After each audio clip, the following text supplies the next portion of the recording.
ఈ విధంగా బెదిరిస్తూ ఒక్క నిమిషం పల్లా రాజేశ్వర రెడ్డి గారు ఒక్క నిమిషం సార్.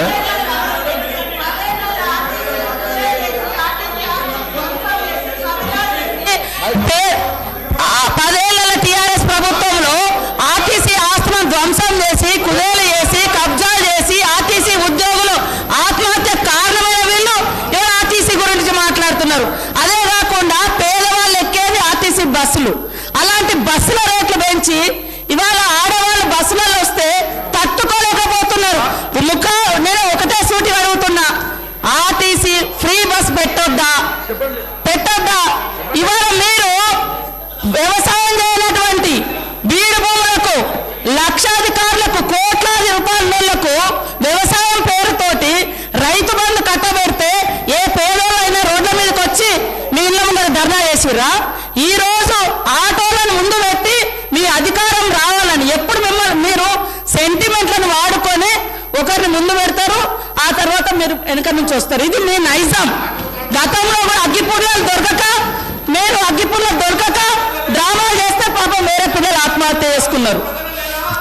అంటే చేయకూడదా అంటారు. మరి మీరు లక్షల రూపాయలు కోట్ల రూపాయలు ప్రజల మీద అందరి మీద పన్నులేసి ఆ వచ్చిన ధనము రైతు బంధుల పేరుతోటి ఏ పేద మహిళకు ఏ పేదోళ్లకు రూపాయి దక్కలేదు.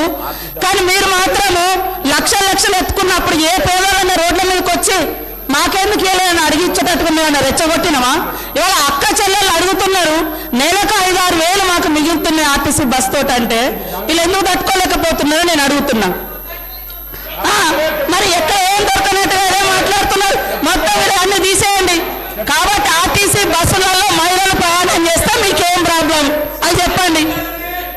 పల్లా రాజేశ్వర రెడ్డి గారు ఏమధ్యక్ష ఇది?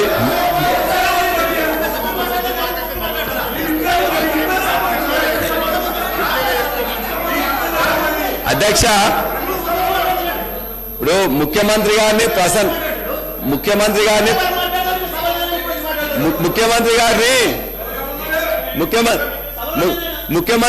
ప్రసన్నం చేసుకోవడానికి మంత్రులు తాపత్రయపడుతున్నారు. పర్వాలేదు, చాలా మంచిగా చేయండి, పర్వాలేదు. అదే కదా మేము అడిగేది ఏంటంటే మేము చెప్పినాం. అధ్యక్ష, మీరు ఒక్కరిని మాట్లాడుతుంటే 5 నిమిషాలు మీరు సమయం ఏముందో వాళ్ళందరూ మాట్లాడుతున్నారు. మంత్రులకు అవకాశం అధ్యక్ష